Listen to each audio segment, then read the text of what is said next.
Ladies and gentlemen, welcome to Only Football with Kyle. If this is your first time here, welcome.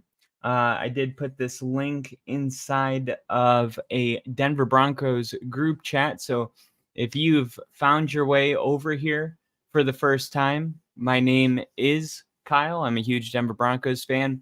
I've been a Broncos fan my entire life. It's a pretty magical story involving a magical book that essentially I until recently I thought it was a blessing, put a curse on me, and has made me this way for about 26 years now.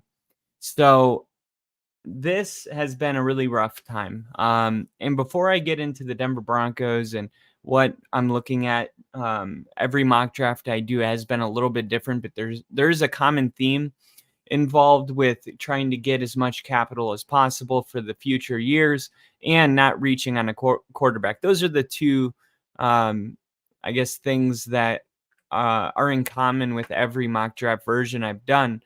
But I want to start off today not talking about the Denver Broncos. I actually want to start this show off by talking about the New York Giants. The New York Giants, I know. Why would we want to talk about the New York Giants besides Bill? Bill says, and I casually hijacked the chat to talk about the Giants. And you know what? This is a perfect situation for you right now, Bill, because we're going to talk about an article that was released 15 minutes after noon, my local time. And it was Lance Zierlein, who did a 2024 NFL mock draft. And I guess I can say in this mock draft, there was, or I guess Zerlin had the Giants making, no pun intended, a giant move. Now, what is that move? I don't want to spoil it, but we talked about it last week where we said that the owner was giving permission for the Giants to jump up and take a quarterback if that's what they feel like they need to do. Okay, but we haven't seen the mock drafts reflect it. We've seen Minnesota jump up, and most people have said that they think Minnesota is going to jump to 4 and take McCarthy, but not a ton about the Giants. We heard the owner say that, but then not much was being reflected in the mock drafts. And as we move closer to the actual NFL draft, I try, at least for me, to lock in my mock draft as best as I can. Now, this is going to be the third simulation I've done. Now, the simulations that are being done online have the Giants making a different move than we've ever seen. Projected trade with the New England Patriots, who are picking at 3, would put the Giants right there, and they would select Drake May with that pick. So in this 3-spot move up the board, the Giants probably have to pay more than the standard trade chart would indicate, since the supply side of the quarterback position is dwindling, but the demand remains high. Brian Daboll fostered Josh Allen's raw talents in Buffalo, and he could have a chance to do the same thing with Drake May. And I've been saying this whole time that Drake May feels like a Josh Allen comp. It's a project. There's some work to do, but the talent is there. The size is there. Very similar. I think Josh Allen's like 6'4", 235, and he's 6'3", 230. I mean, it's very, very close when I looked it up. And then at 4, J.J. McCarthy does come off the board in a projected trade up for the Vikings, swapping picks with the Cardinals. So you might have been thinking, look, if the Giants move up the board, then I guess that means that they beat the Vikings to it. Not necessarily.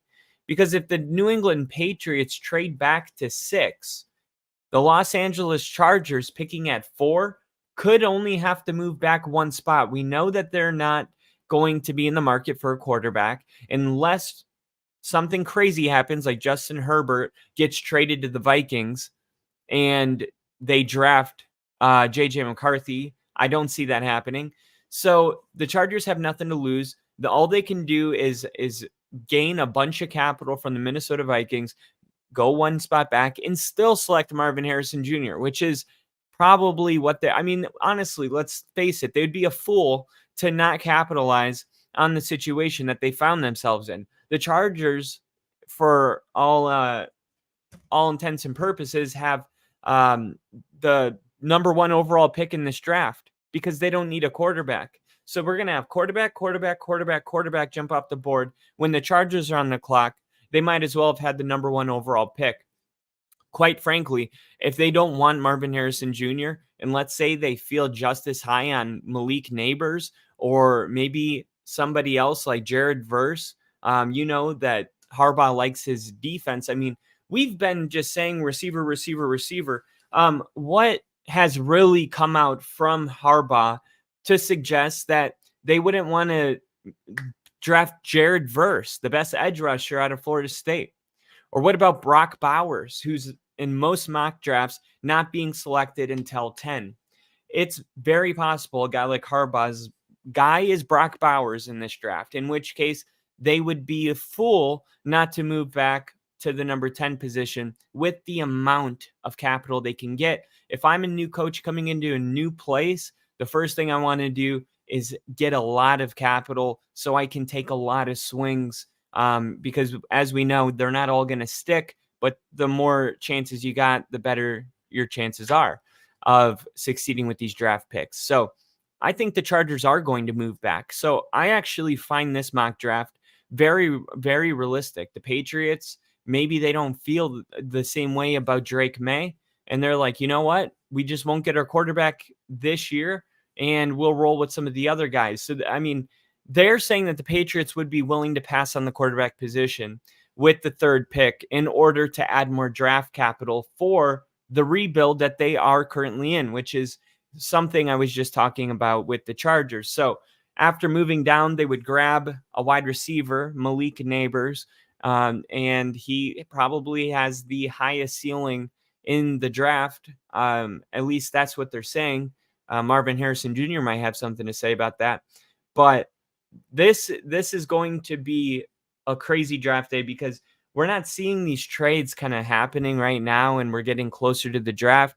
So it tells me that this stuff is going to happen during the first round. And yeah, we've seen a lot of movement in the first round, but not really recently. I mean, you got people trading back and trading up, but there's specifically a lot of movement in the first 5 picks, potentially going to be happening on the clock, with a lot of pressure in the stakes really high in franchises hanging in the balance. This is going to be a draft to remember, and it might be one we revisit in 5 years and go, oh, what if the Commanders didn't trade back and they got Jaden Daniels? Or what if the Bears drafted Drake May instead of, like, you just never know. So this is going to be the craziest mock draft that I've seen, with the Giants moving all the way up to number 3. And if that happens, I mean, you can take Daniel Jones, clean out his locker, and go ahead and, I mean, no, they'd probably be like, oh, it's a quarterback competition because Drake May. They're saying most people want to sit him behind somebody for a year. Now, would that be Brian Daboll's approach? Would he draft somebody as high as number 3 and land Drake May and then still ride with Daniel Jones for an entire year? Totally possible. Totally possible. So here we go. This is going to be mock draft 3.0. And for us, we're sitting at number 12. What is that going to be able to get us at the quarterback position? Nothing. Could we move up? Possibly. You've seen me move back and move back and move back. Well, today, I'm not moving back. I'm going to see something as we start, okay? So updating players. Take your time. I'd rather have the right players. We'll be right back. Big board. Caleb Williams. Try refreshing in a few minutes. Oh, okay, so we'll give it a couple minutes. But I guess since I have a little bit of time here, Bill, what are your thoughts on the Giants moving up and selecting Drake May.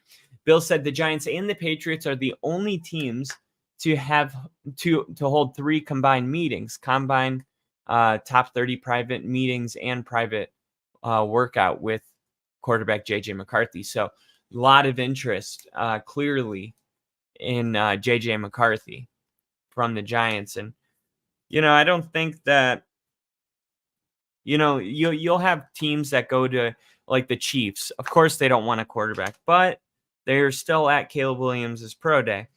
But when you have, like you said here, 3 different events, it really does show that the interest. It's the same thing in a relationship. You go on a first date, okay, that was fine. You go on a second date, you're like, man, I really like that. You go on a third date, and it's like, okay, if you're going on a third or fourth date, obviously there's something that is interesting about this person. And the Giants, would it be number 4 that they move to? Maybe they don't need to go to 3. But would the Vikings allow it? Because with all of the Vikings, first round picks, I really do feel like it's theirs to lose. Bill said, I have no idea what they're doing, so I'm sitting on the sideline in this draft. Understandable.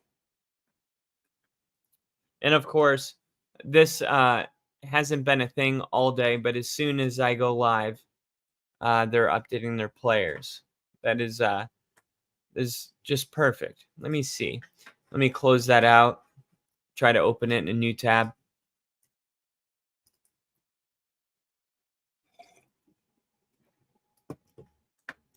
All right, PFF, start your draft. I wonder what players they're updating. Just out of curiosity. I mean, is there going to be more options? Because I know they were missing some players. So we'll check on that in a little bit. There was a story. Derrick Henry says signing with the Cowboys would have been a perfect situation, but they never reached out. And we talked about this, I think it was 2 weeks ago. But Derrick Henry brings it up again and says, I knew once free agency started that I wanted to work something out with the Ravens if we could. Henry said recently on the Pivot podcast, even though I'm living in Dallas, and Dallas being a perfect situation as well, because we live there, we ain't got to move. But at the same time, the Ravens, the history of it, and then talking to Ray Lewis at the Pro Bowl and his passion about the organization, his impact there, and how he talked about it, it was like, man, if I'm not in Tennessee or I don't go to Dallas, I'd love to be a Raven. So Ray Lewis actually making a big impact on Derrick Henry and his decision of where to go. And Henry answered when asked about the Cowboys, if they were in the mix. He said, they ain't holla at me at all.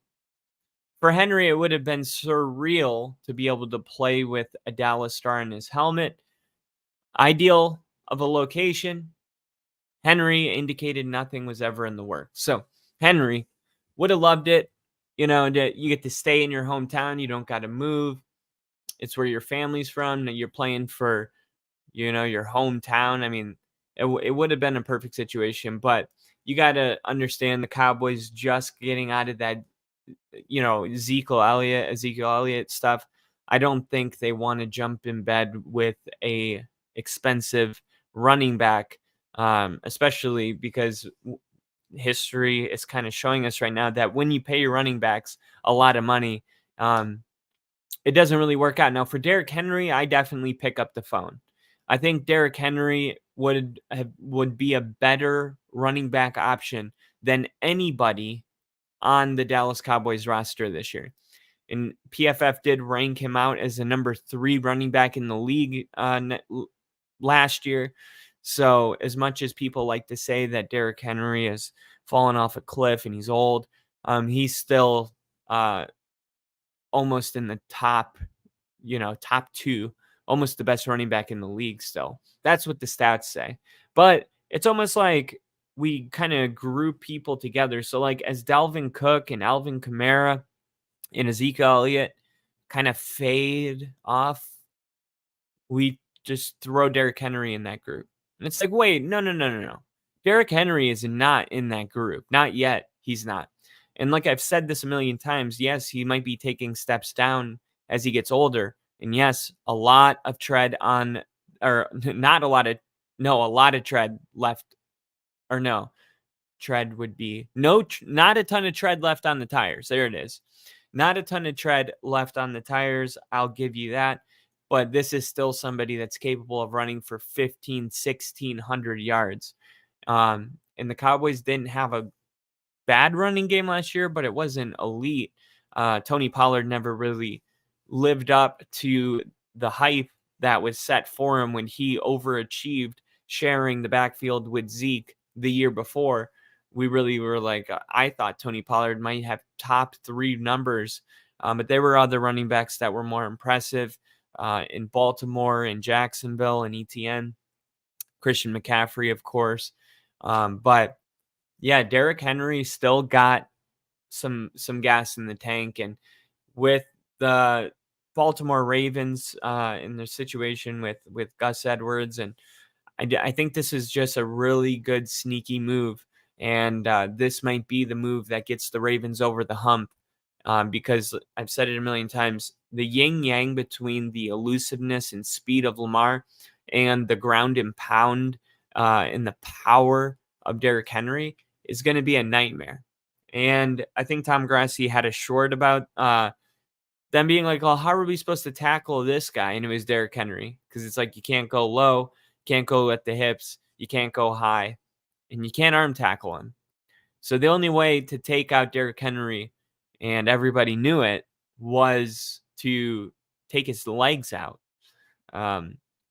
which sounds aggressive, but that essentially it's how you're taught. I mean, get low, wrap up, and bring him down. But with the really powerful, I mean, everybody knows you got to go low. You got to go low, because if you let a big running back like Derrick Henry get leverage on you, it's over. You're gonna fall on your ass. You're gonna be a highlight reel. So you have to go super low, and at the speed they're running, that's where I guess you get the term like taking out the legs. But it's gonna be interesting watching defenders try to figure that one out. Bill said, personally, I'm very happy Henry didn't go to Dallas as we play him twice a year. I was thinking that as I was reading the article. I was like, no, Bill would have hated that. The Colts are re-signing safety Julian Blackmon to a 1-year deal. The Colts are keeping their secondary beefed up, and this is an interesting move, because I thought that the Colts were going to be the team to sign Justin Simmons. Now, not so sure. It's a 1-year deal worth up to $7.7 million, and it includes $3.2 million guaranteed. And ladies and gentlemen, with that being said, it is time for us to mock draft. And they have updated their roster. We are good to go. The Denver Broncos picking at number 12. This will be 7 rounds. This is different. They changed the layout. That's cool. They just did this right now. Public versus PFF board. Like, I'm going to be honest, I don't know what that means. Care for positional value. I think it's realistic that that's somewhat high. Draft for needs, that's probably need to be high. Keep the randomness a little low, because one time I turned it up too high and it was like it didn't even go quarterback. It went like quarterback. Marvin Harrison Jr. went number 2, and it was it's just definitely not going to go down like that. So here we go, entering the draft. Now, I was saying, as we start this draft, man, this is different. I haven't seen it look like this before. Oh, there we go. I just had to make it bigger. All right. So just out of curiosity, what would it take to move up to the number 1 overall pick? All right. What about Cortland Sutton? A second, a third, a fourth. Look at this. My first rounder this year, my first rounder next year, Cortland Sutton, a second, a third, and a fourth. That's what they're saying it would take to move up to number 1. Okay? The Bears have the 9th pick as well. So I wonder how expensive that would be, right? Because if I can move up to 9, maybe I would be able to. Look at this. A 7th rounder. I'm just going to move up to 9. I haven't done this before, but I'm going to do it right now because I am curious to see what are my options at 9. And I'm going to turn the settings just for this first round. I'm going to turn it to slow. That way I can pause the draft if I need to. Okay. So Bears are picking at 9. I want to move them back to 12. Let's see. Start draft. And then this is how I pause. All right. So here we go. Caleb Williams has gone number 1. JJ McCarthy goes number 2. Drake May on the clock. Okay, pause. So look at this. This could totally happen. There's a lot of interest in JJ McCarthy right now. Caleb Williams, of course, number 1. JJ McCarthy, number 2. The Giants don't move up to 3 here. The Patriots select Drake May at number 3. Kyler Murray. Okay. Justin Herbert. Okay, the Giants are my problem right now. So the Giants are picking at 6. Now, what would it cost for me to move up? Oh, man. Second. I could move up to 6 by giving them a second. I would want 47 and 70. And I'll give you a first rounder next year. And 147, 207, 203. No, you're like not interested in that. Let's see, a first and a second would get the job done. Is it worth a first round pick though to move up 6 spots?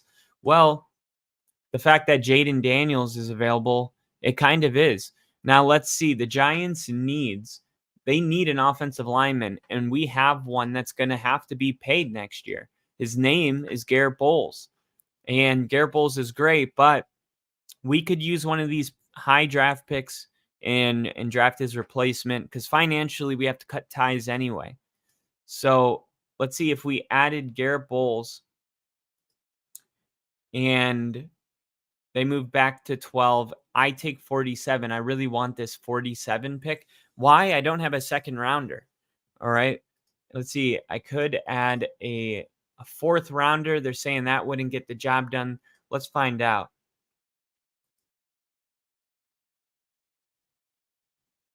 Wait, what happened? Oh, I hit resume draft. I'm an idiot. Giants, 47, and then you get 12, and then you get Garrett Bowles and I'm going to try a 4th round pick next year. And let's see. Denied. All right. What about 207 and 203? No.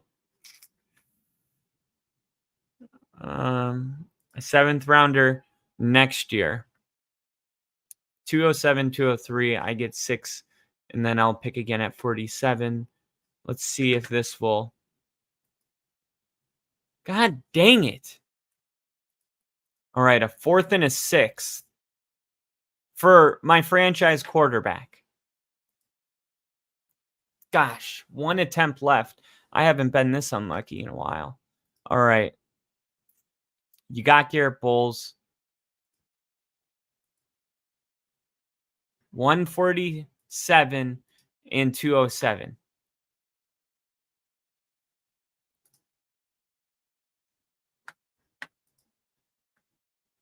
Here it is. Giants are on the clock. All right. I keep doing that. 47 And then you get Garrett Bowles. All right, so I'm giving Garrett Bowles away and 147 and 207. So I would have 1, 2, 3, 4, 5, 6 draft picks. But before I do that, let me just see really quick. Man, I know the Giants are going to draft Jaden Daniels here. I know it. And I do believe in Jaden Daniels. I do. And if you can hit on that quarterback position, it would change everything for us. I just feel like it's a little scary. I'm a little scared. I really wish I could get one more. Let's see. Okay, let's keep track really quick. All right, so I'm getting rid of 1, 2, 3 picks in order to jump up to number 6. Okay. And I'm throwing in a 4th rounder next year. Okay. So I wonder if at 6 I could trade back and actually get more than what I'm losing here. So let me write this down really quick. So in order to move up, I have to get rid of 207, 147, 12, and 4 in order to get 6 and 47. All right, let's see if they accept it. All right, I'll give them a 3rd. And get off there. All right, you get a 3rd round pick next year. Garrett Bowles, that's it. Damn. It said I had a 71% chance of getting it accepted. Let's see if they'll take these. No. I guess it's because the Giants need a quarterback.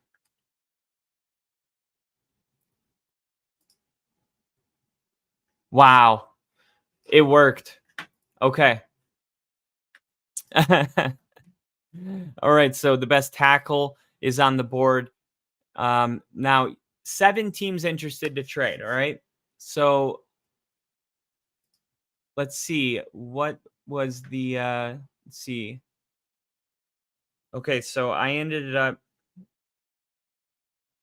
getting rid of 12 and what was it? A 3rd round pick and Garrett Bowles. So Garrett Bowles, number 12 overall, and a 3rd round pick next year. Honestly, this is a good situation. So could I now trade with another team and get more than a 3rd rounder and better than 12? Let's see. 11. All right. Now, if I move to 11, first off, I would need a 3rd rounder next year. Totally accepted. But 23 would be awesome. And I'll give them 76. How about 121?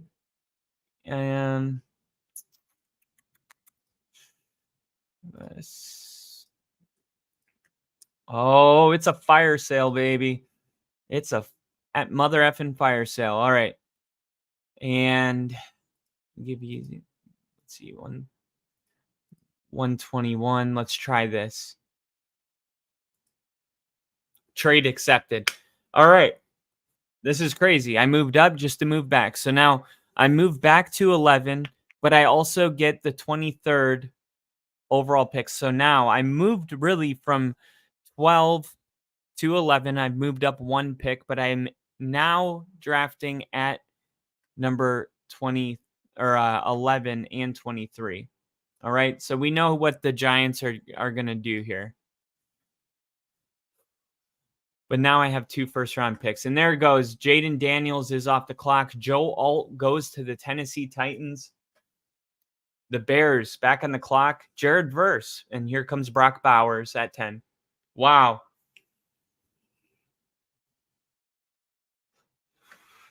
All right, so here I am at 11. No quarterback worth reaching for. Not the way I look at it. So, all right, we have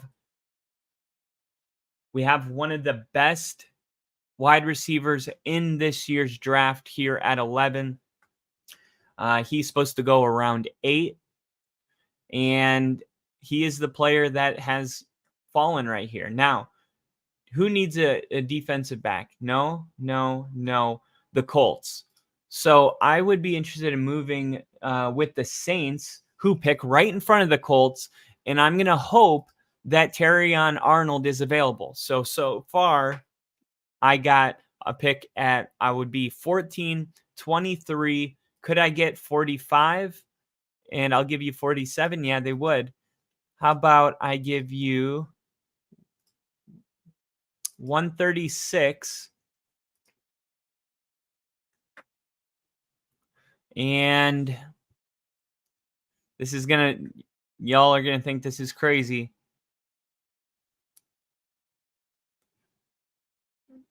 You're gonna think this is crazy. Let's just see. Javonte Williams, 43% chance of being accepted. I would move back to 14 and get Terrion Arnold, and then pick again at 23, and then at 47. Let's see if this would get. They say no. All right. Well, if I'm throwing in 76, then I want a second rounder next year. Ooh, they say yes. They say yes. Oh, wait, that's my second rounder. Duh. They say no. All right, then 76. So 32.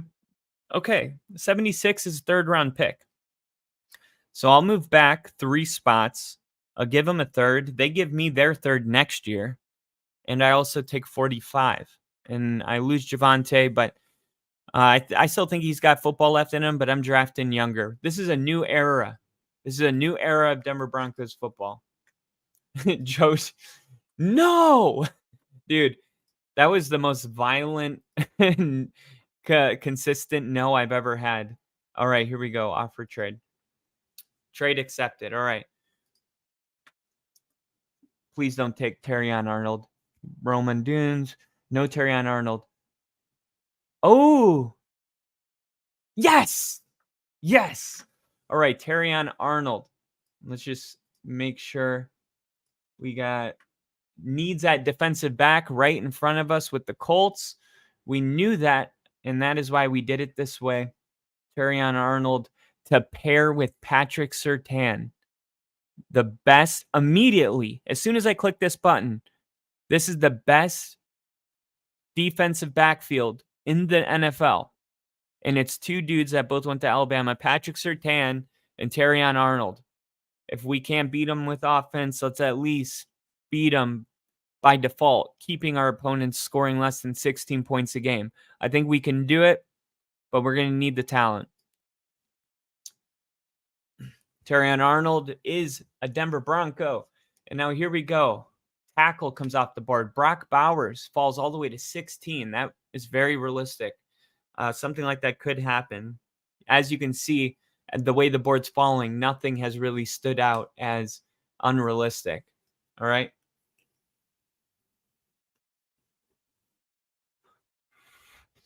Denver back on the clock. This is considered the best cornerback in this year's draft.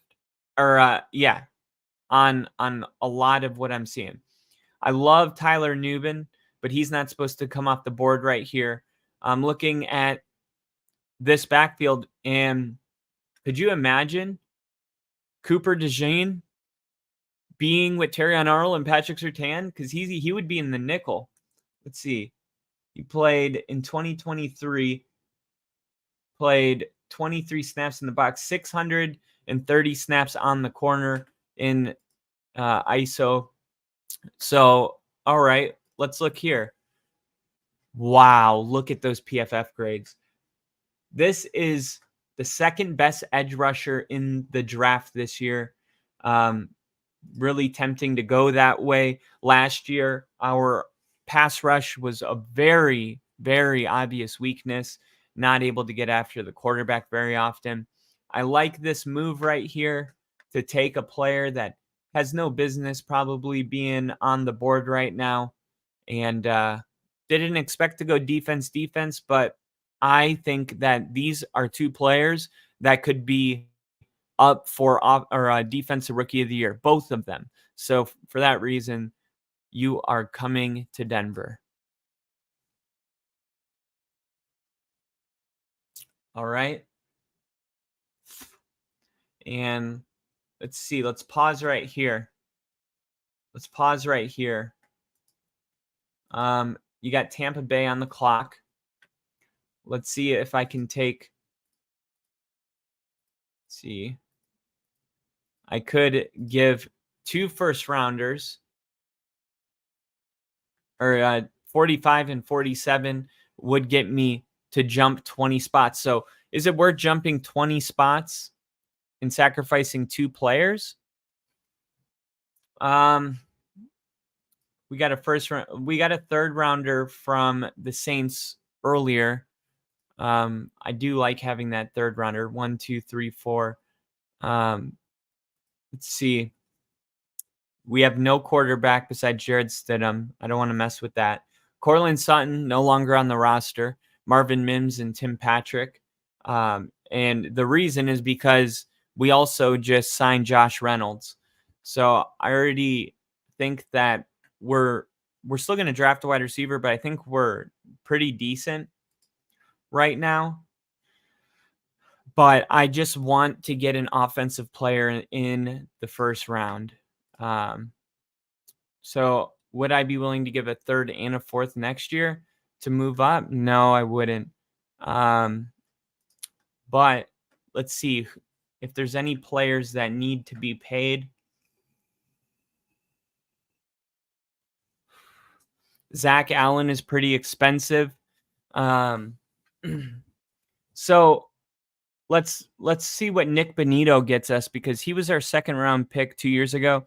And now that we just upgraded at edge, I want to keep Baron Browning and Jonathan Cooper, but Nick Bonito would be expendable.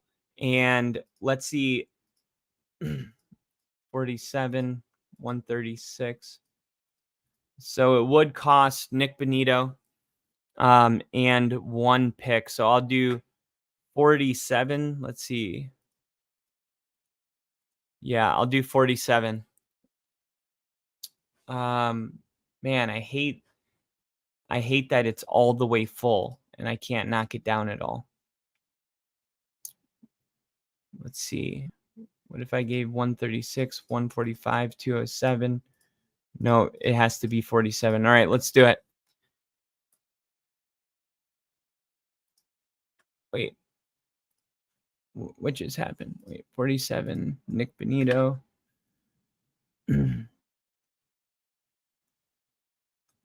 Edge, Nick Bonito. All right. Offer trade.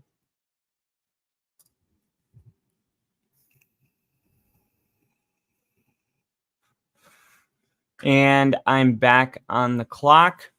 Now, let's see. Does anybody want to trade back? Because I'm looking here. All right, we got a good tackle that's supposed to come off the board at 26. Graham Barton. Wow, PFF grades really high. Very high overall grade. Let's see. Tackles ranked NFL draft 2024. And let's look. We got Joe Alt at number 1, of course. Underneath him, we have Talisa Fuga from Oregon State, Troy Fontenot from Washington. Washington had one of the best offensive lines in the league last year. And here we go. Number 7, Graham Barton out of Duke. Barton is tough and well-moving lineman with strong hands and a mean streak in the run game. His best position in the NFL is likely at center, as he brings starting caliber traits to that position. We did just lose Lloyd Cushenberry. This is somebody that can step in immediately and make a big, big impact. We don't have an offensive. We do have, the Cardinals. They need a center right in front of us. Looking back on it, I wish I would have done this a little different. If I would have known that these corners or this one specifically was going to fall, I probably would have waited and drafted my tackle earlier. There's no way I could have known that. So Bo Nix is going around 34. So I need to make sure I get into the 34. So let's see really quick. We got the Ravens, Kansas City Chiefs at 32. 38. Is it possible that he would fall to 38? The Patriots drafted quarterback.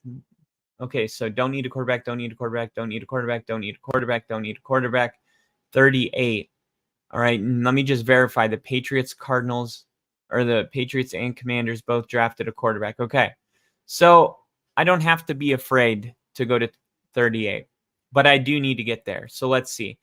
They really want to jump up the board for that.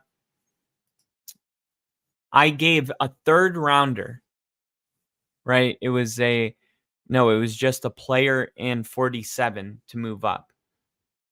So I would be able to turn Nick Bonito, a second round pick, into a second round pick next year and move back and get my quarterback. But I like that I jumped the board.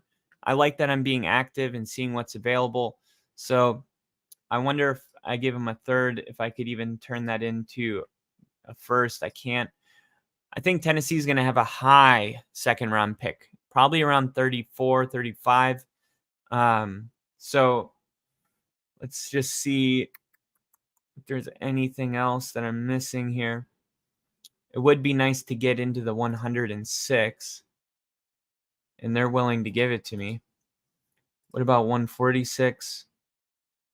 Give me 182 in a fourth rounder next year. And I'll give you my fourth rounder because I think Tennessee is going to be worse off. Let's see. Sixth rounder. All right. So I move up. And with that pick, I'm moving back. I'm getting the third rounder that I had to use to move up. I'm getting a second rounder, which I had to use Nick Bonito in that trade. So I can redraft that position if I need next year. I'm getting a fourth and exchanging a sixth for it. This is really, really good move right here. Let's see if they'll take it. They won't. That's fine. Then what we'll do is we'll swap fourths, and I'll give you a third. You give me a second. I'll give you 26, and you give me 38, 106, 146, and 182. Let me see if I can throw in a 6th and a 7th next year as well. All right, let's take off the 7th first. All right. Leave only the 7th. God.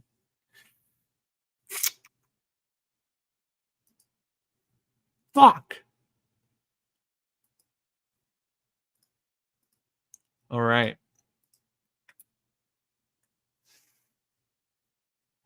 Okay. Damn it. Trade. I can't trade with another team now? That's not realistic. All right. I'm not reaching. Tyler Newbin's supposed to come off around 38. Is Bo Nix going to be good enough to take in the first round?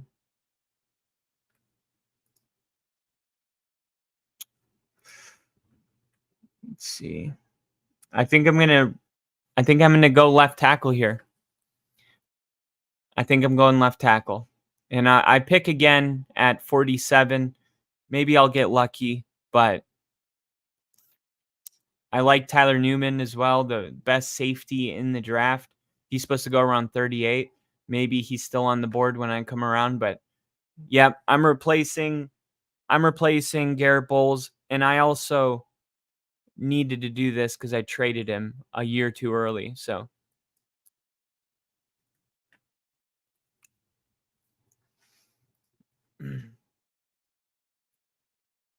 all right, Graham Barton, Darius Robinson, Chop Robinson comes off the board, and Xavier Worthy to close out the first round, Jordan Morgan, and a wide receiver for the Chiefs.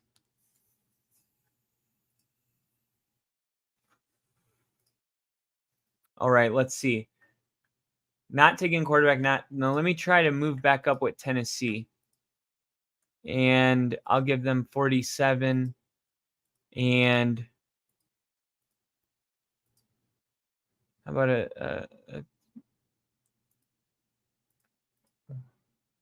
145? You guys give me 146.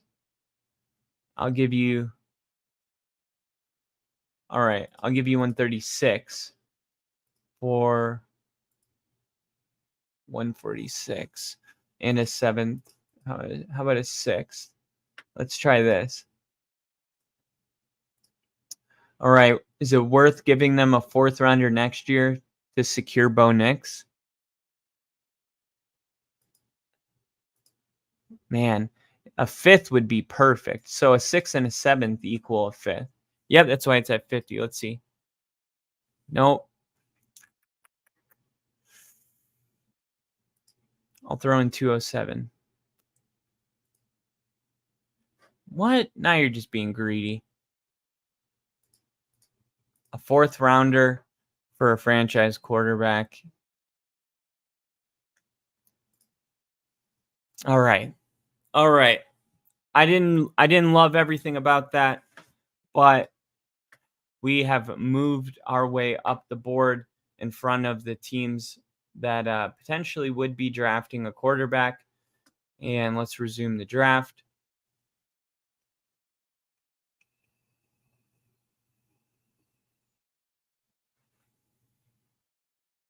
All right.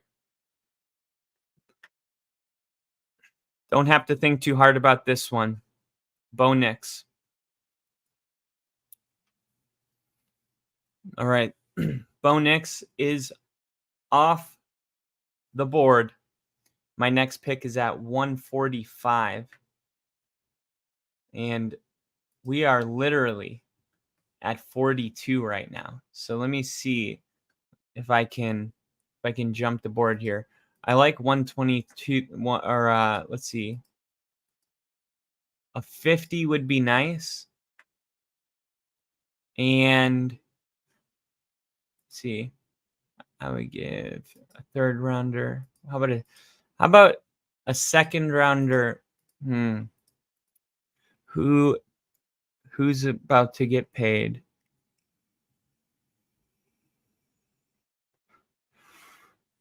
All right, so we need to replace. We replaced wide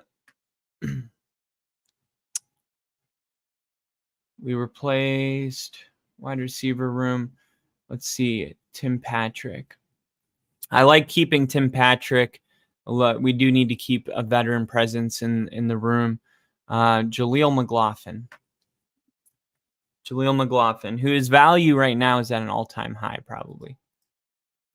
And a 2nd rounder. All right, so we give him a 2nd rounder next year, and we move up to 59 and 86. And I'm telling you right now, I am going to try to potentially move back with one of these picks and get my 2nd rounder back. So let me try this. And they say no. Let me throw in 207. All right. All right, so I get 59 and 86. And I'm okay with the way this draft is actually going, as much as it feels like I'm losing a lot. I've also picked 3 players in the top 40, or technically in the top 38. I had 3 draft picks. So jumping up the board here.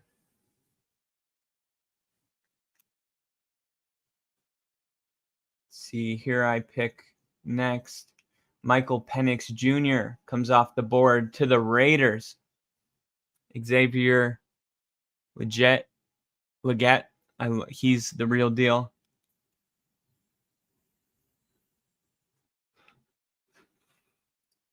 And while that is doing its thing, I'm going to look really quick at the wide receiver position. This is different than any mock draft I've ever done.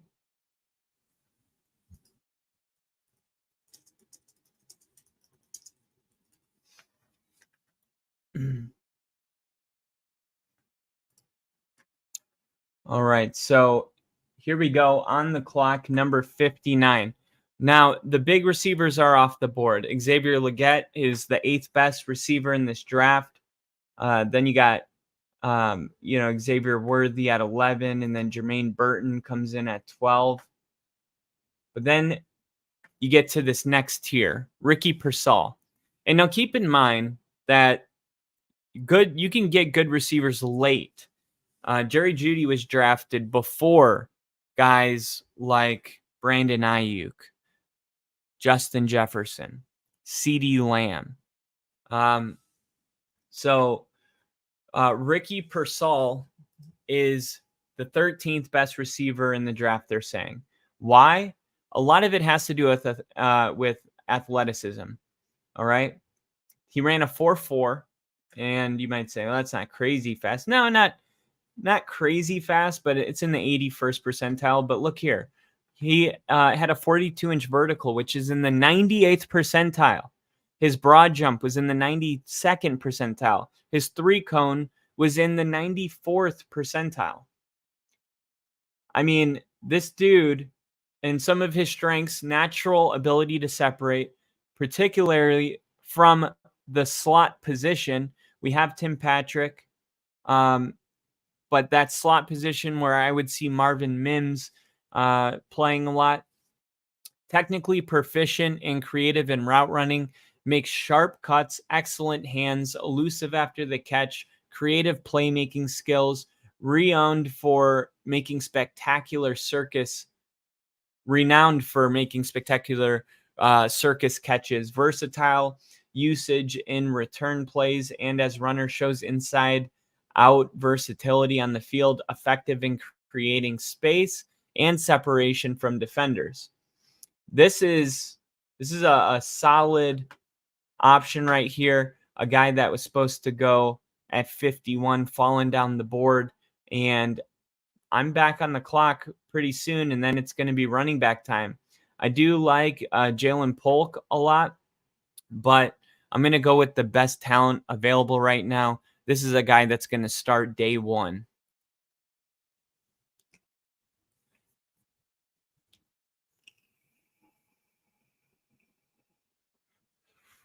Polk coming off the board immediately.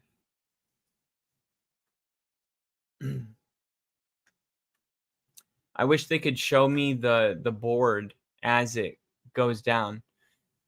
Jalen McMillan is off the board. Junior Colson comes off the board. And here I am right here. We did get rid of Javonte Williams, so I'm going to be hopefully able to draft the player I want. I'm just hoping he falls. Let me pause really quick and just see if the Raiders are about to pick. Let's see what it would cost. Let me see if I hit big board. No, cancel. Man, I want to see the damn board. I need to see the board. I just have a feeling Trey Benson's going to come off the board, and I am worried about that. 86 is my last pick in this draft. I'm wondering, though, if I could maybe get 75 for 86 and a third rounder next year. And then let me try to get some of these bullshit rounds, right? I need to load up next year. So let's see, resume draft. Fuck me. All right. You get a third rounder, and I want all of these. All right. 4, 5, 5, 6, 6. That gives us something, okay? We're not going to have anything in the first and second round. Yeah, that kind of sucks. Let me just make sure there's nobody that we can part ways with. It's a rebuild. We did draft JL Skinner in the third round last year. I don't think he's going to work out, so I'm just going to see. Wow, he does bring a lot of value. See. So that would definitely get accepted. They're saying, what about a sixth and a seventh? No. Well, if it's going to be a third, I might as well take him off and keep him myself. Let's offer this trade. Yes. Yes. All right. Now here we are on the board. Blake Corum is at 75, and Trey Benson's supposed to go around 86. The Bears are actually picking at 86. Weirdly enough, would the Bears be interested again? Let's see. Could I move to 85? I'll move back 10 spots, but you got to give me some more picks in this year's draft and throw me a seventh. Give me all these picks. I'm going to clean them out. Let's see. Oh,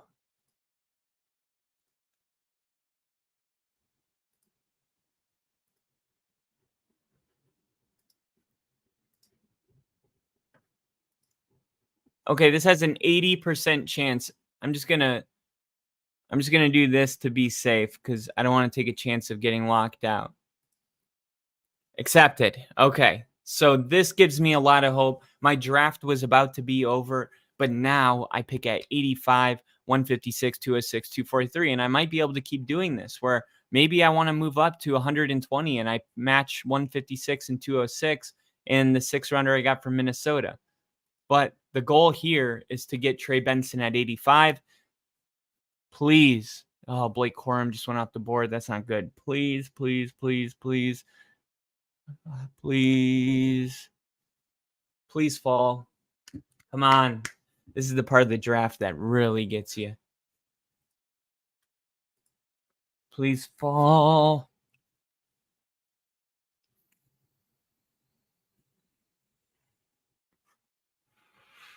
Yes. Yes. Trey Benson.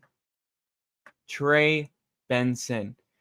Supposed to go around 88. Am I reaching? Don't care. This is the best running back in the draft. Let's go. Dude, if we had a draft like this, I would shit my pants. All right. Let's pause really quick. Let's take a breather. All right. Let's take a breather in the middle of the 3rd round and take a look at what we've done. We've done a lot. We've moved up to move back, and we've done that 3 times. We moved 3 times until we even got to this pick where we secured the best defensive back in the country. Then we drafted the best edge available, the 2nd best in the entire draft. Some say the best in the draft. Then we jumped up and replaced Garrett Bowles. This is a plug-and-play starter day 1. He can also play center and take over for Lloyd Cushenberry. This is a great move. Okay, so we got offense, defense, defense. Then we move up and we get our quarterback. Okay, so we got quarterback, need, check. Center, check. Edge, check. Cornerback, check. Only thing we need is a wide receiver. So the draft continues. Ricky Pearsall, receiver. So at this point in the draft, I have addressed every need that we need. But now it doesn't show that I traded away Javonte Williams. Trey Benson takes over in the backfield. Now, is there somebody on the board right now worth jumping up to? So Green Bay's on the clock. Let's see if I could pair. They look at this. Look at all these picks. 1, 4, 5, 5. I wonder if I could take a 2nd and a 3rd rounder and get rid of all of my extra.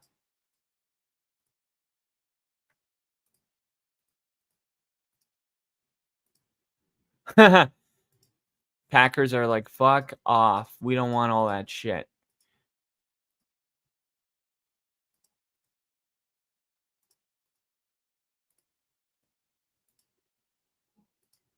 Holy crap. The Packers aren't messing around. Maybe a bad trade partner. Maybe. Let's see. Tampa Bay's at 89. Could I get 89 and 92 for 4th, a 5th, a 6th, a 7th, and these? Let's see.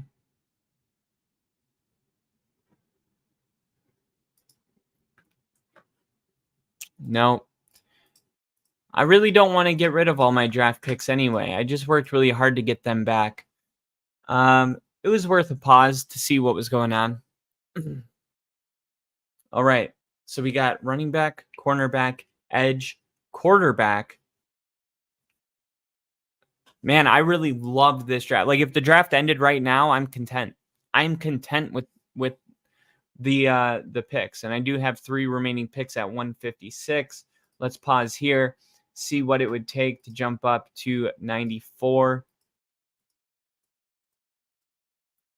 I could give them a 4th, a 5th, 2 fifths. How about a 6? So, okay. So we got this from Chicago. We got this from Chicago. So we got this from an earlier trade. We're getting rid of these 3 picks, but we're moving into the top 100. And maybe, let's see. So maybe they would give us 211. So we would have 94 and 211. But maybe we'd be able to move back one more time. All right. They don't want to do that. Then what about 215?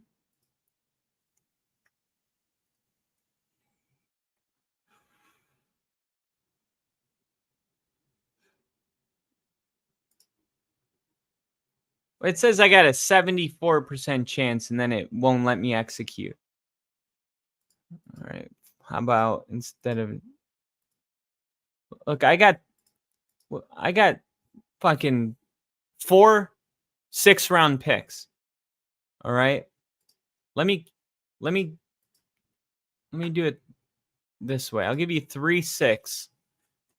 3 6 for 94 and 251.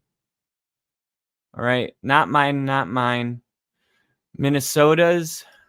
I would rather give them Minnesota's and keep mine just in case we suck. All right. So no 4th. So we got first rounder and we'll try to get, God dang it. One last attempt. Throw in a 5th. Jesus, they wouldn't accept my offer. I want to be in the top 100. Wouldn't have drafted him. Wouldn't have drafted him. Wouldn't have drafted him.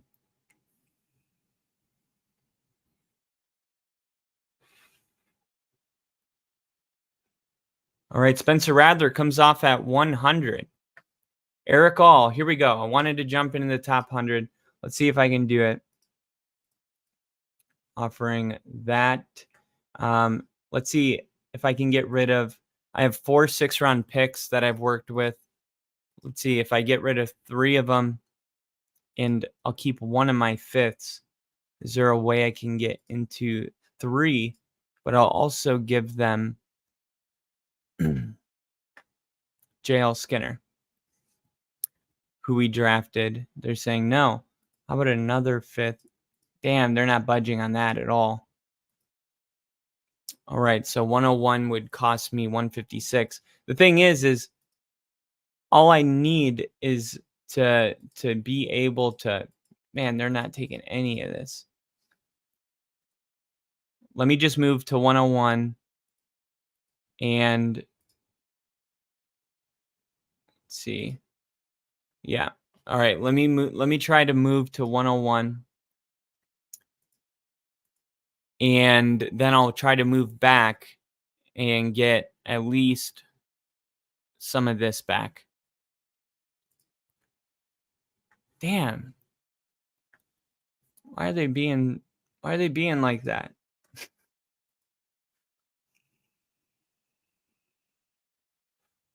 %97 chance, and they still won't let me execute. Unbelievable. Mike Purcell. Alex Singleton. We drafted Juice Sanders really high. I mean, he was our first draft pick last year. Let's see. DJ Jones.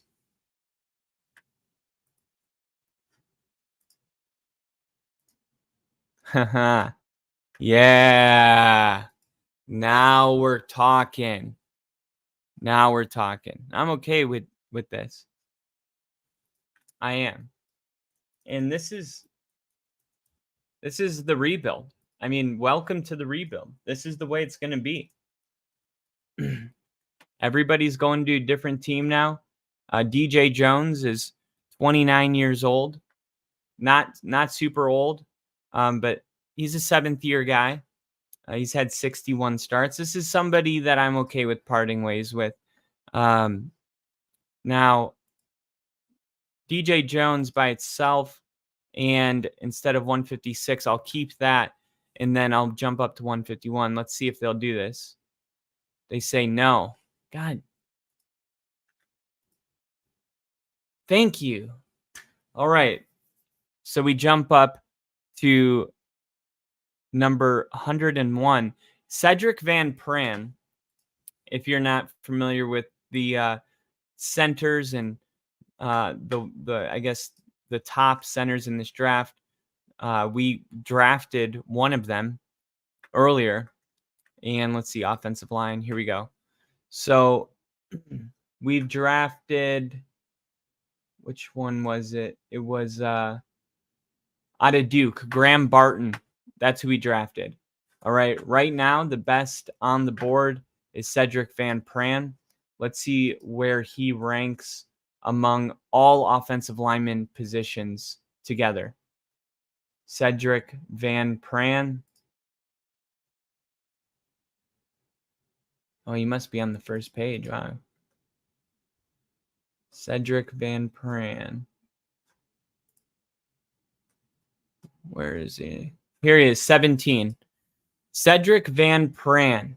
His profiling strengths, prone to balance issues. That's a weakness due to over-aggressiveness.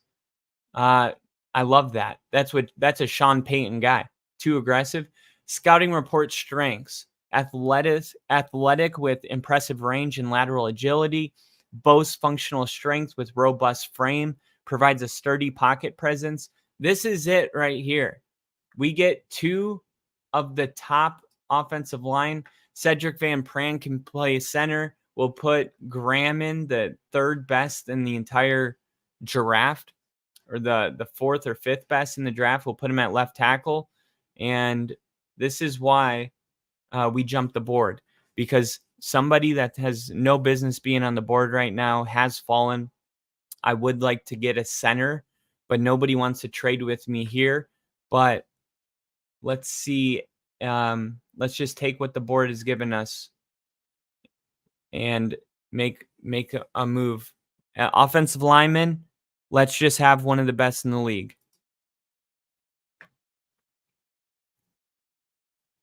Bo Nix is thanking us right now for this.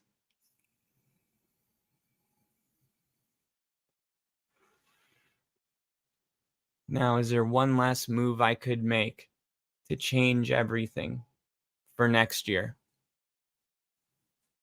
Let's pause and take a look. So I have a lot next year. So what's more important? A first-round pick next year or a second and a third next year?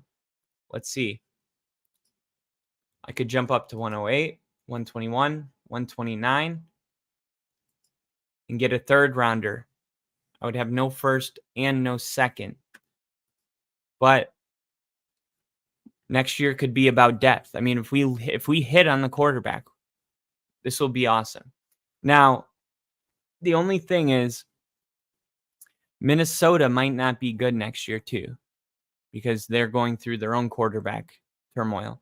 So these could be really high picks. But the goal is to be able to acquire a second round pick.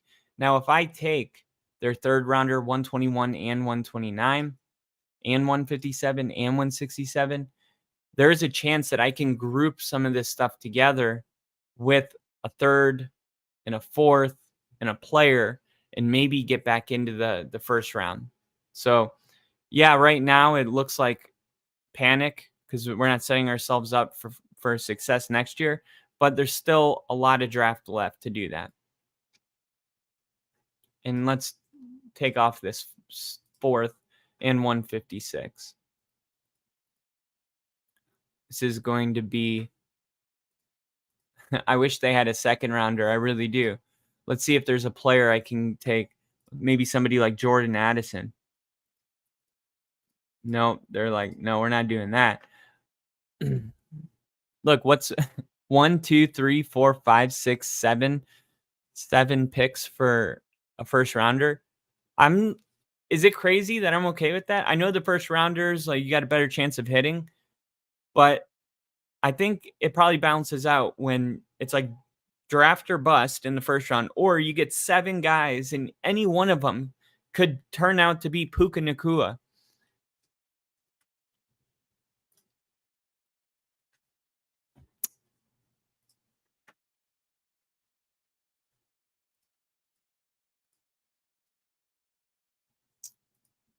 All right. I'll give you 156.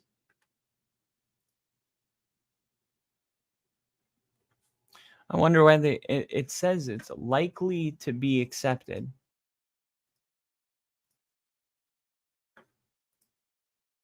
All right, last attempt. We'll take off the third. Done. All right. All right, here we go.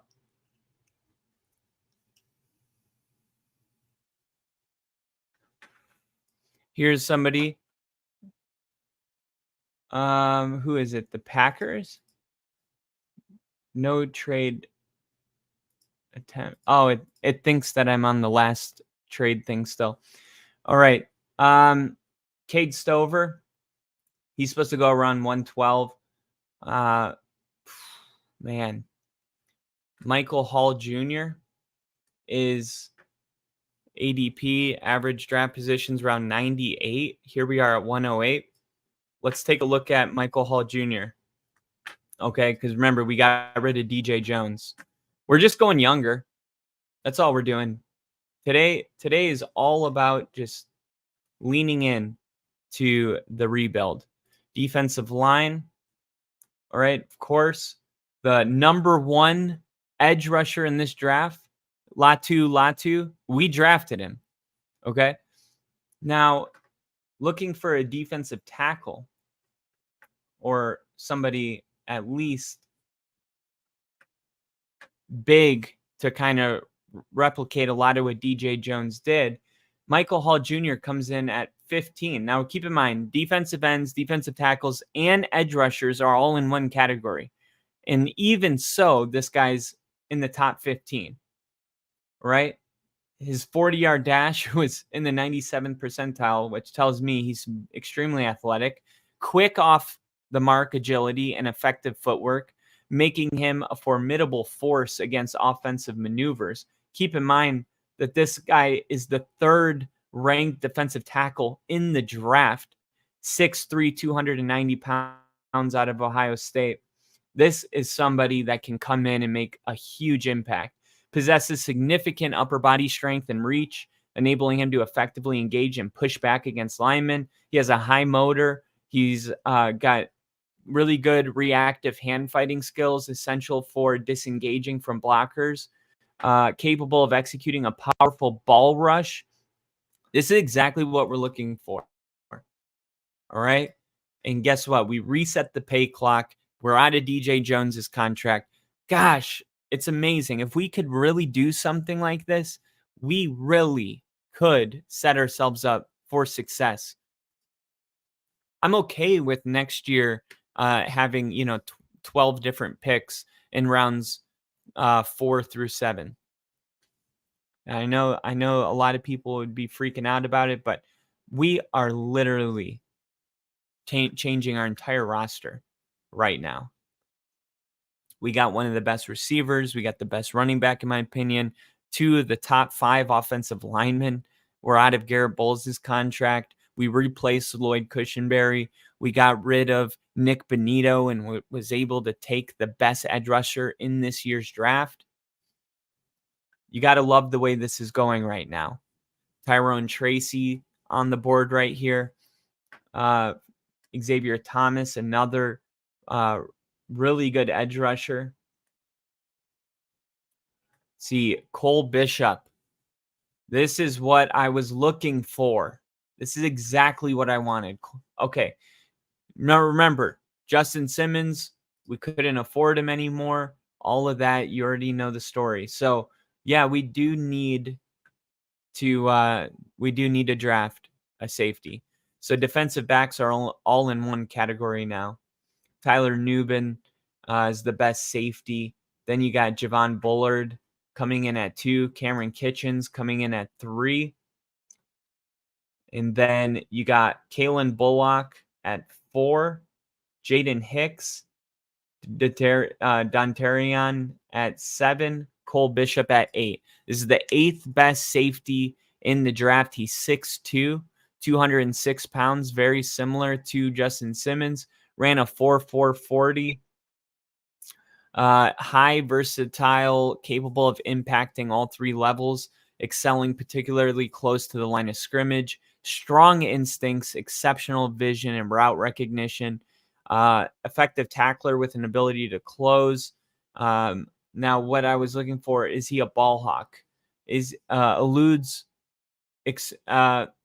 relentless energy, contributing significantly across the field. High motor, demonstrates notable route anticipation, which is really good for getting those interceptions. Now, he does have a couple of drops, but this might be our best option right now for replacing Justin Simmons. The other, I guess, second best safety wouldn't be all the way until, wow, yeah. So look at this. I mean, there's a clear separation. I mean, we're almost down to the 200s, and we're going to draft a guy that was supposed to go around 100. This is a good move for us. You're going to replace Justin Simmons.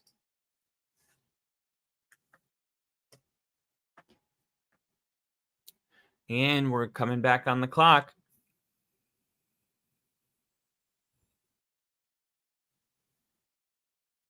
And we're in the 4th round right now.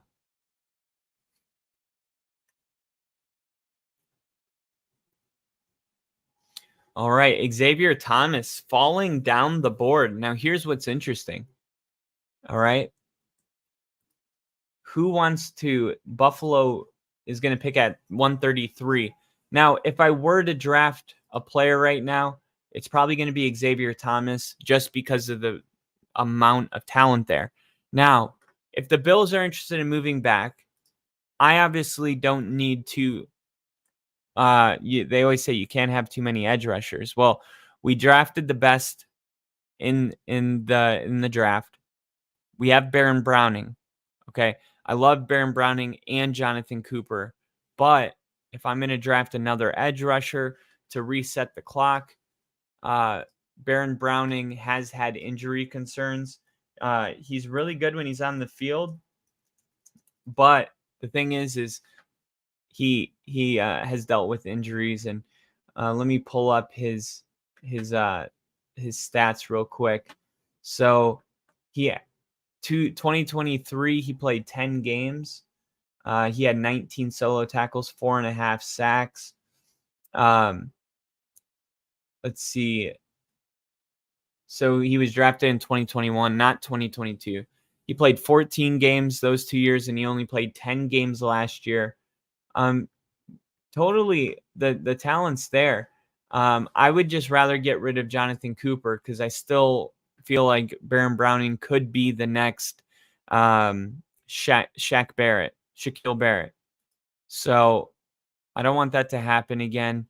Let's learn from our lessons. But I actually don't mind having 3 different edge rushers, honestly. But 4, you could have a really solid rotation going with 4. You could make it so you always have Latu on the field, but then on the other side, you can substitute, whoever's playing really, just like playing at a better level in that game, or somebody needs a break. Like 4 edge rushers, not too much, but it's like on the fringe of being a problem. You don't want too many cooks in the kitchen. Buffalo would be interested in moving back, and I could get the edge rusher that's falling off the board. So let's see if they would be able, if I throw in a Jonathan Cooper, would I be able to get a third rounder next year? No, I wouldn't. They would give me a fourth, a fifth, a fourth and a fifth, and I move back and replace him. All right.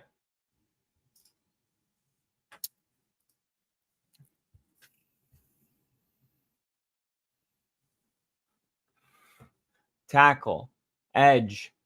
Don't do it. Don't do it. Don't do it. Yes. Xavier Thomas. There's 6 teams that want to move back. Let's see. Let's see who they are. 145. I don't want to take a chance. Xavier Thomas has literally fallen almost an entire round. I'm going to capitalize here. But next time I'm on the clock, if Braylon Allen's there, or Will Shipley, or Isaac Garando, this guy is, I mean, these are really good running backs to put in the backfield. Because remember, we lost Jaleel McLaughlin and we lost Javonte Williams. And then we gained Trey Benson, and then RB2 would be sick. But right now, we're going to replace Jonathan Cooper with Xavier Thomas. Financially, all of these contracts are going to get us out of the Russell Wilson situation. That's why we're doing what we're doing.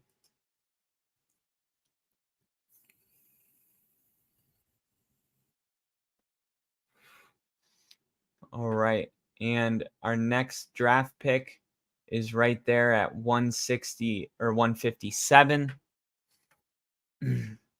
Nelson Caesar coming off the board. Braylon Allen. All right. Pause. Here come the running backs right now. All right. Let me just see really quick. The Chargers did draft Ray Davis already, so I don't think I have to worry about the Chargers. The Giants, what did they do? They lost Saquon Barkley. They drafted a cornerback, and then in the second round, the Giants. What did the Giants do in the second round? The Giants didn't have a second round pick. Oh, the Giants don't have a second rounder. All right, in the third round, the Giants took a defensive lineman. And then they took a cornerback. Wow, they're loading up at corner. And then that was their last pick. So the Giants would take a running back here, and it probably would be Will Shipley. So let's see. Could I move up if I give you? Yep, I could give you 2. And what about a 4th, 2 fifths, and a 6th for a third? So then I would have a third, a 4th, a 5th, 6, 6, 6, 7.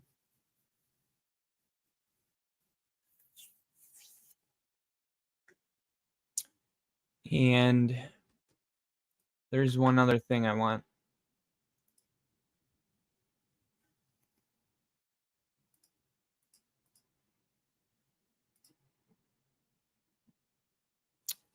Okay. I get 141. They get 157 and 177. I get a third rounder next year, and the Giants get a 4th, 5th, 5th, 6, 6, and a 7. Now, if I get rid of Jalen Hyatt, then I could probably try to get away with a 4th, 2 fifths, and a 6. No, I would have to give them, I guess, 2 6. I have 4 of them. And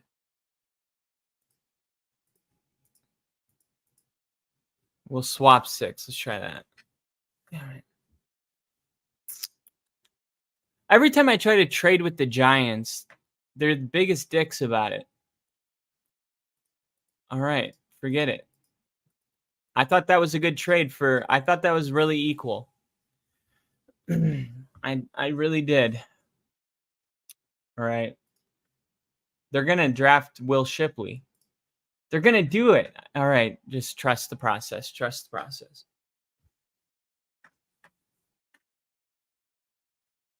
Oh, they didn't do it. Oh, shit. We got Jinja in the chat. What's up, Bill? Kyle, you sexy bastards. How you doing, Jinja? You took our second rounder. Oh, shit, I forgot. There's been a lot of movement here. Joe equal expert at saying no, LOL. And Will Shipley did go off the board right here at 143. So middle finger to all of you that didn't let me do what I wanted to do. But it looks like Isaiah Guarando hasn't come off the board yet. And that is definitely a player I want. They're not going to do it. Are they going to do it? Let's just wait. Let's be patient. Sometimes you just have to wait. Damn it! It was the next pick. Oh, it was the next pick. Fuck.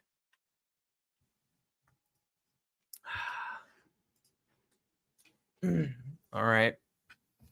Well, they can't all be winners.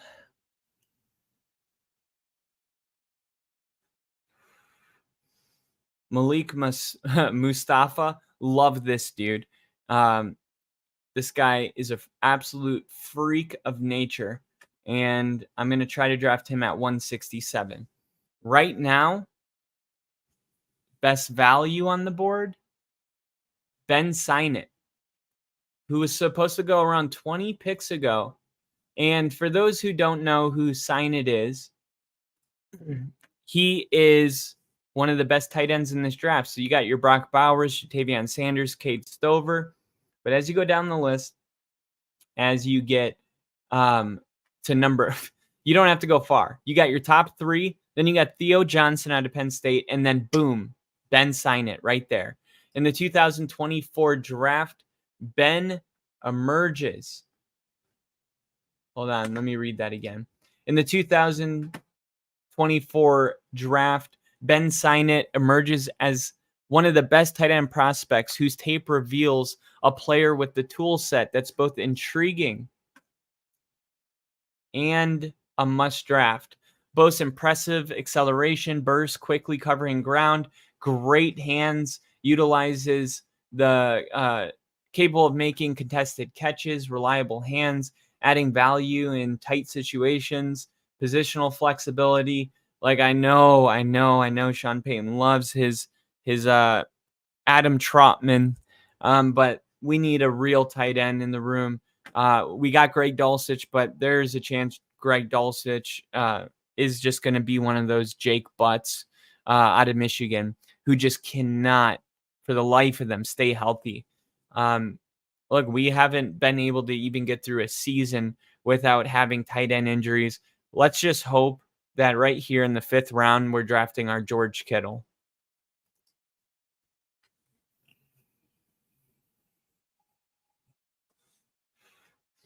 And we only have 2 picks left. All right, so we want to use these last picks wisely. All right. Now let's see. Let's see who.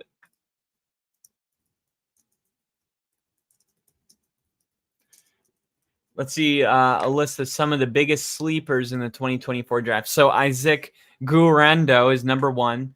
That's who I wanted to draft. And then he went the pick after. Isaiah Davis, running back out of South Dakota State. 6 feet, 220 pounds. Davis poses an extremely challenging. Davis poses an extreme challenge for any defender attempting to take him head on. He's proven comfortable with handling a heavy workload. 485 carries, over 3,000 yards, and 33 touchdowns the last 2 seasons. While he's not much of a pure breakaway threat and likely won't post top tier marks in testing for his overall explosiveness, he is a well-rounded runner who should thrive between the tackles. This is what we want. This is our 3rd and 1. This is our Trey Benson is taking a break. I like this guy. Let's see where Isaiah Davis is. We'll filter the running back position real quick. Isaiah Davis right here, supposed to go around 227. I mean, he scored 33 touchdowns in 2 years. That's something we can work with. You got Tyrone Tracy on the board right now. Let's get a quick profile on Tracy. I love that I'm learning all of these players. When the draft actually happens, I'm going to be like, I know that guy. I know that guy. Normally, I don't know much.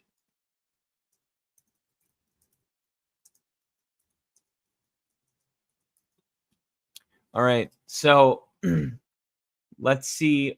Isaac Gurando is number 11. Then Isaiah Davis has made his way all the way to 12 on NFLDraftBuzz.com. And then you have Dylan Johnson. And who is the best running back on the board right now? Was it Tracy Tyrone? Wow. I must have passed him on the first page. Tracy Tyrone. No. Wow. This is a big discrepancy between where they have him and where PFF has him. Tracy Tyrone. Unbelievable. Unless he played for another school. I'm on the 4th page and I don't see him. Tracy Tyrone. Wow.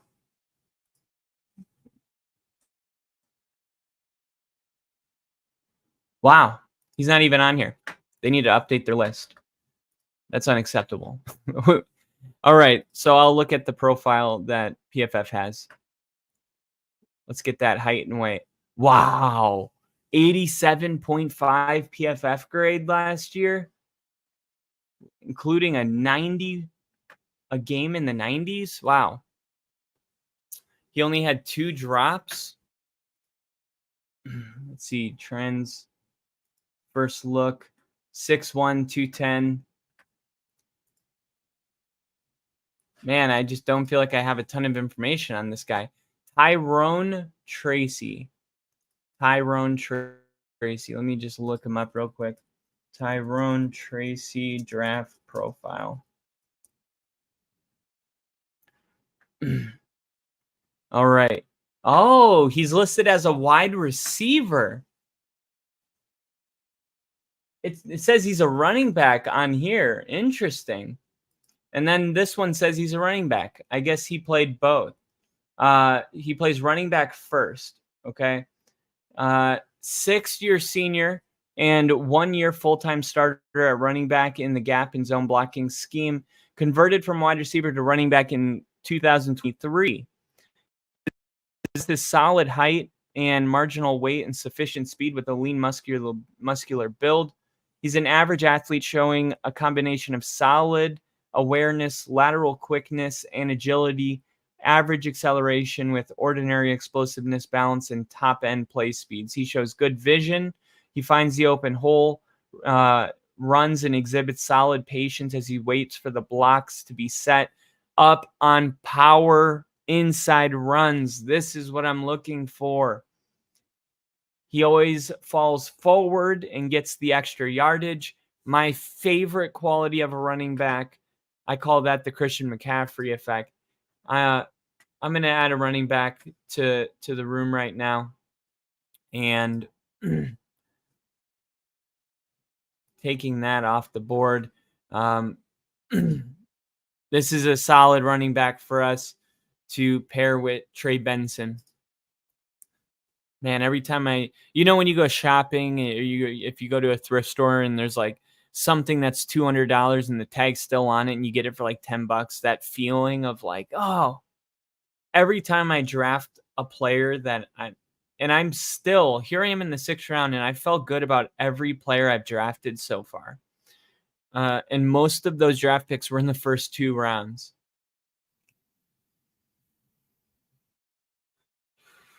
So here we go. The first pick in the 2nd round. There is one team interested in trading. They don't pick until 2:30.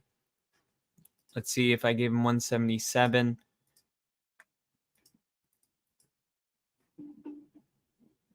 The hell? So if I give them 177, I would get, let's see, 232. And could I get 2/5? No. A 5th rounder next year. So I have a 4th, 4th, 5th, 5th, 5th, 5th. If I do the trade, 6, 6, 6, 6, 7. What if I could get rid of, I don't know, 3 of my 6th rounders, 2 of my 4th rounders, 1 of my 4th rounders, and turn it in to, wow, they wouldn't even turn it in. All of that doesn't even get me, I would get, all right, so we would swap 4th and 5ths, and then I would move to 230. No, there's no value in that for me. Oh, I guess I get a 5th rounder. That's all I would get. Another 5th rounder. We are in the 6th round, but I'm sorry, that's just not enough value. I would need a 3rd, and they don't want to do it. I would give 2. Let's see if I could give 2 5ths and 1 of my 6th. And at least this bumps me into the 3rd round if it gets accepted. Yes! Okay, I feel so great about this. I did not screw myself next year. No, I'm not in the first 2 rounds, but we have a plethora of picks from the 3rd to the 7th rounder. I have officially saved my own ass from my organization. And my next pick's not for a while, so let me pause real quick and see what it would cost to move up. So we have a 3rd, 4th, 5th, 6th, 6th, 6th, and a 7th. How about a 6th rounder, a 6th and a 7th rounder next year? And I move up to 180. You get 230. So I would have 1, 2, 3, 4, 5 picks. 3rd, a 4th, a 5th, a 6th, and a 6th. I'm still missing 2 picks, which are the ones I'm getting rid of. So no, I think I'm gonna just wait.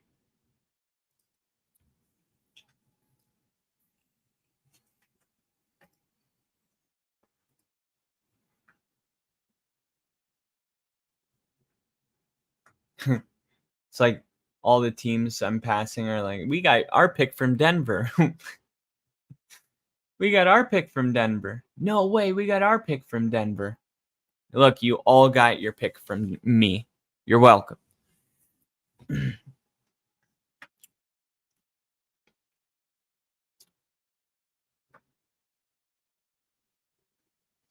I feel a lot better though having that 3rd round pick. I really do. I did have to give a 1st rounder up.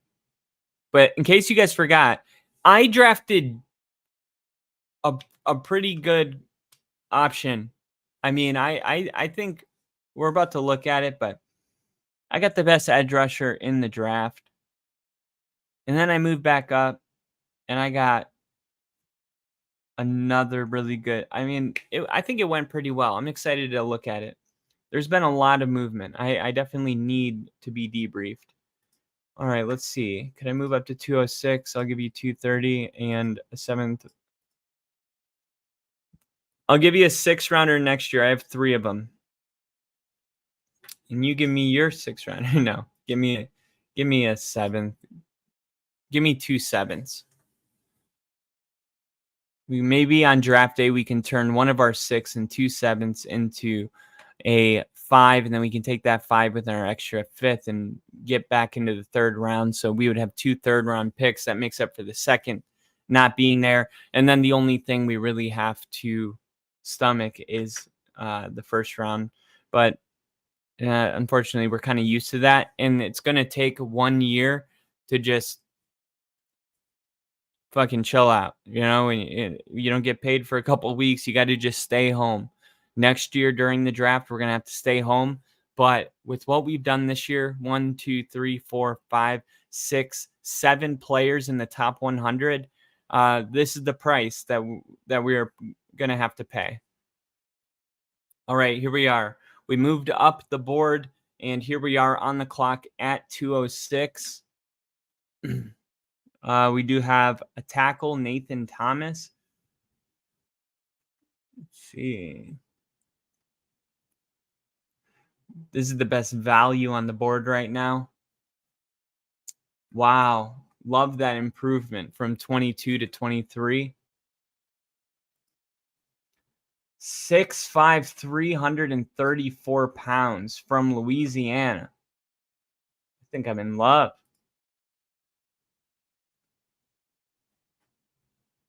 Do we go with another lineman?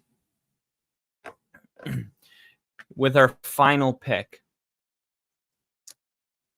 Let's see. Let's look at some of the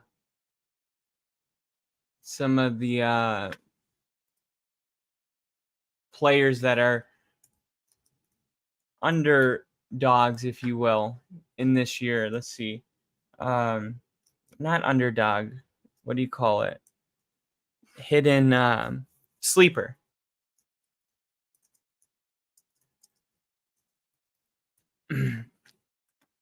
All right. I love doing this. I want to draft this sleeper. Braylon Allen, Austin Booker out of Kansas. Let's see, is Austin Booker available? He ain't a sleeper if he's already drafted. Brandon Dorless, a defensive lineman, Colorado State. Muhammad Kamara.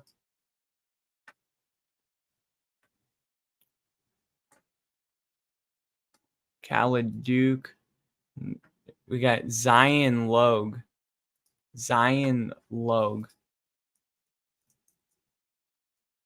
Out of Georgia. Another defensive lineman, 6'6", 314 pounds. Good God. Can we make the impressive chest-to-chest bear hug tackle and the hole due to his ability to wreak havoc in the backfield? He shows an impressive burst and enough quickness to occasionally threaten the edge as a pass rusher. He's long, but he has a powerful lower body and plays with impressive leverage considering his tall frame. It combines excellent power with initial quickness, but one of his best attributes are violent hands. I love this. I've been loading up on these violent hand guys. A technician with a high motor, he has a variety of moves and displays exceptionally good. Tall, solid frame with adequate length. He's done a nice job losing the bad weight and firming up his body. I like this. I like this move here. We got rid of DJ Jones. Who knows if the guy we're replacing with is going to be good, but this is a true just run stopper. 314 pounds, 6'6", lean, athletic, strong, physical. I'm going to go with Zion Logue as my final selection in the 2024 draft.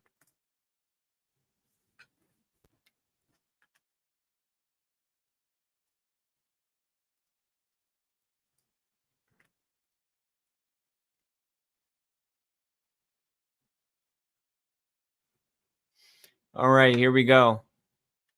Grading your draft. Stay in your seat. All right, here we go. So we started the draft off with me trading Garrett Bowles to the Giants along with my first rounder, my 12th overall. I gave him a 5th, a 6th, and a 3rd next year. And in return, I got a 2nd round pick this year and the 6th pick. When I got to the 6th pick, I traded it to the Vikings and Cortland Sutton and a 4th rounder. What did I get?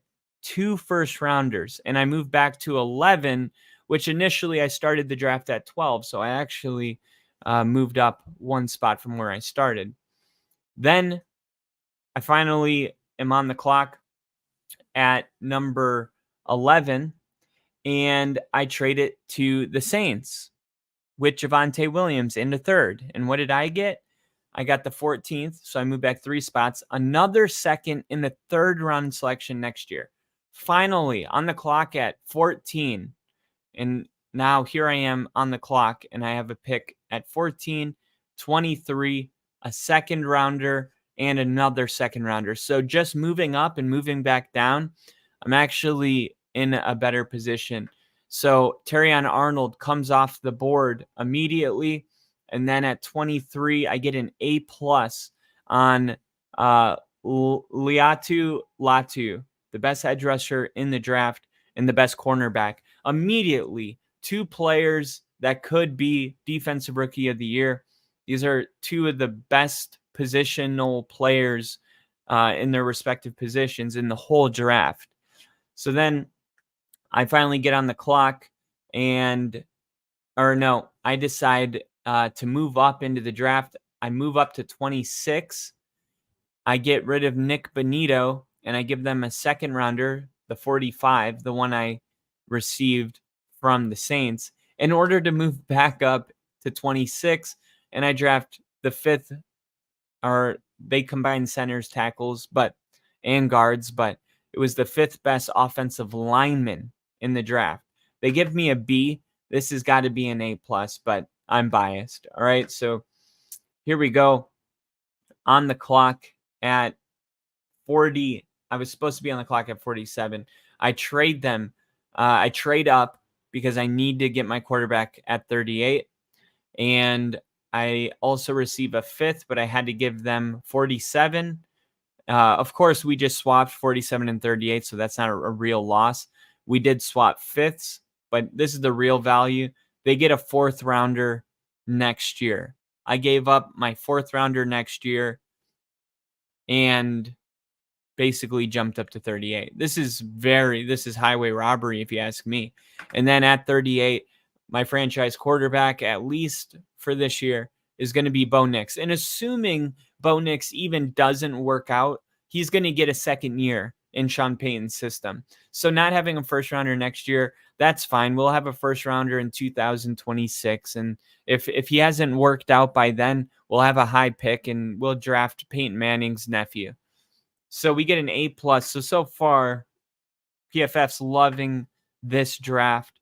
Jaleel McLaughlin gets sent to the Texans along with 2 5ths, a 6th, and a second rounder.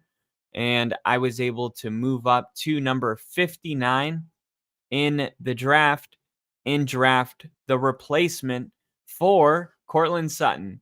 And I got an A+ on this draft. Ricky Pearsall, one of the best wide receivers who has fallen down the board.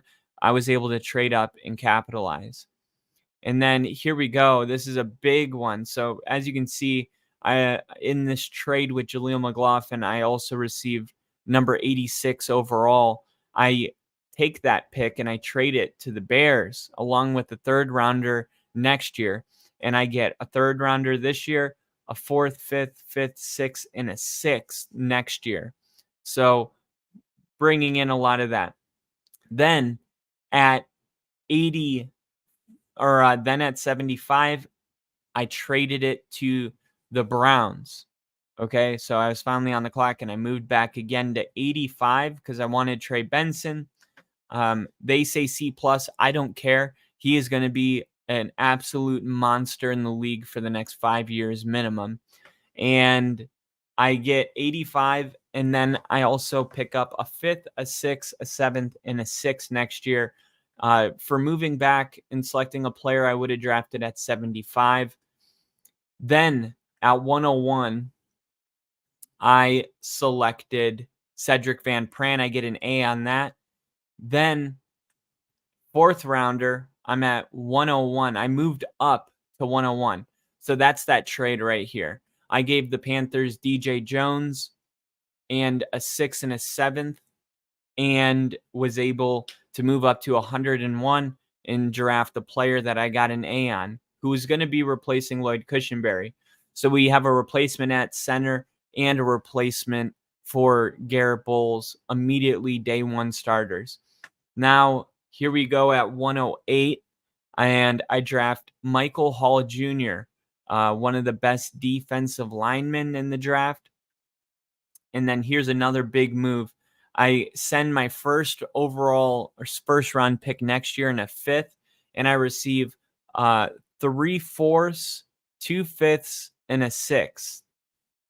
And with these picks, I immediately got to work. 108 is Michael Hall Jr. This is a solid pick.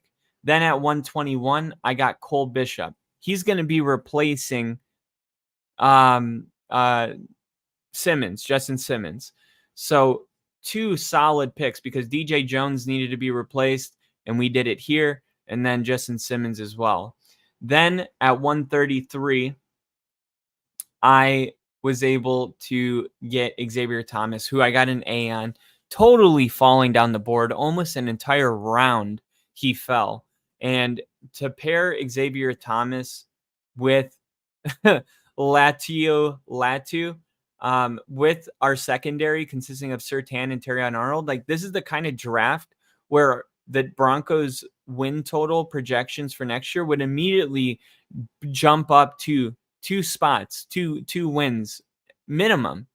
I mean, we would look at this team totally different. We revamped the offensive line. We have our franchise quarterback.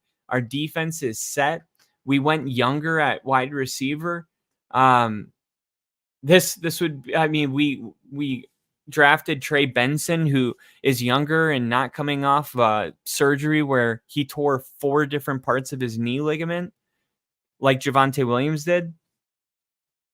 This is really, really nice. So we get Michael Hall Jr., Cole Bishop, and Xavier Thomas. Then here we go with the Buffalo Bills. All right. I receive a 4th rounder this year, a 4th rounder next year, and a 5th rounder the year after. And Jonathan Cooper, who I didn't need because I drafted Xavier Thomas, gets sent to Buffalo along with my 4th rounder.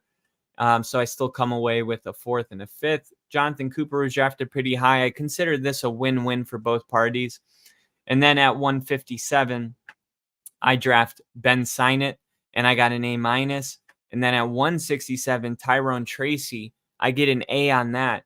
So now we have a backfield consisting of Trey Benson, Tyrone Tracy, Ben Signett, and then my last pick in the draft, Zion Laug, who I just read his stuff and got a B- on it. And overall draft grade is an A. So, I mean, you're talking about a draft where you're bringing 1, 2, 3, 4, 5, 6, 7 players in the top 100. 7 of the top 100 players in the draft. I mean, I'm going to post this right now because I want this to be, I want to be able to next year go, remember the mock draft I had? Imagine if this actually happened. You know, when Terrion Arnold is a stud, when this guy's a stud, when this guy gets paid.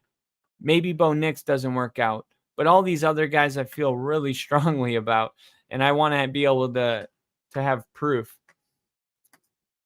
And I got to say, like, I don't know if it's luck or what, but every year I have a list of players that I really like, and most of the time those players actually pan out to be really successful. Last year it was like A-Chain. I was really high on the linebacker out of Florida State that plays for the Jets, who fell off the board. I don't know if it's luck or just like, I don't know. But a lot of the players that I tend to be drawn to tend to work out. So let me post this real quick.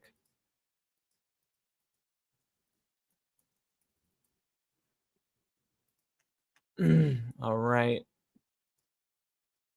Here we are, Twitter.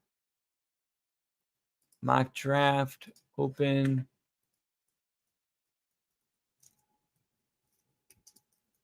What you think? Hashtag. Broncos country.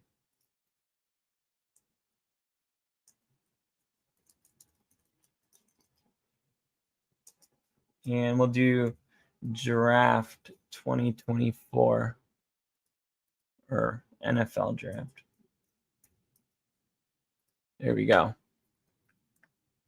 Post. Boom. And there it is. The proof is in the pudding. Yes, the Giants would not trade with me. It's kind of annoying. The Chiefs have made a few key additions prior to the draft. They did sign Carson Wentz to a 1-year contract today. So I think I don't know if I think I said it here. I can't even remember. I might have said it last night. But you just never know if his best days could still be ahead of him. And then Justin Herbert is trending on Twitter. Chargers executive director of player performance, Ben Herbert's intensity is exactly what we need. And I'm going to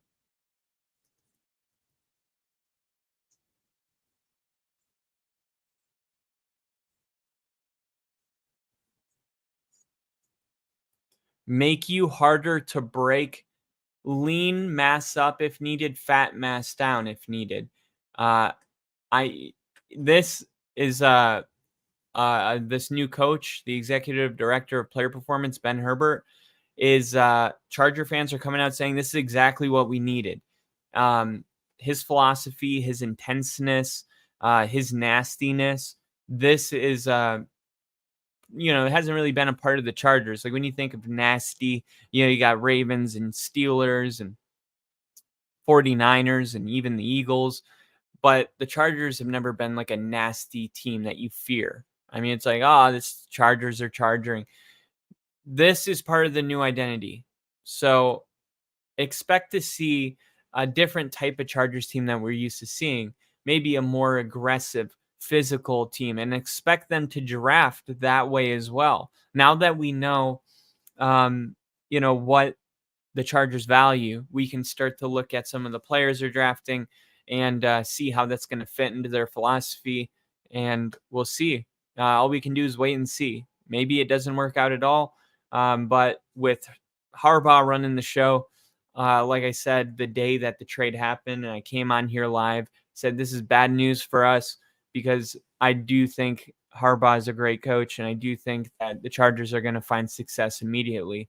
So we'll see. Maybe if we draft Bo Nix, he'll be great. But yeah, thank you for tuning in, everybody that tuned in. I know Bill and Jinja were in here. Hopefully you guys enjoyed that mock draft. A little bit different than my other philosophies. I've always moved back, but I haven't moved up to move back. Having 7 picks in the top 100 or something like that. Absolutely insane and totally worth missing out on a first rounder next year, in my opinion. If you guys want to follow me on Twitter, you can follow me at NFL with Kyle. And of course, on Thursdays, me and Rick go live together on the Only Football podcast, where we talk about everything that's going on around the league. We missed each other this last week, but the day after tomorrow, we'll be back on the Only Football podcast. So thank you guys again for tuning in. And I'll be on Twitter here in a second. Hopefully I get some good feedback. If you do watch this, let me know in the comments what you would have done differently. If you like the approach of moving back, maybe you didn't like me moving up to move back, but you like moving back. Whatever it is, let me know what it is. I would appreciate the feedback. And as always, you guys have a great day, and I will see you guys soon.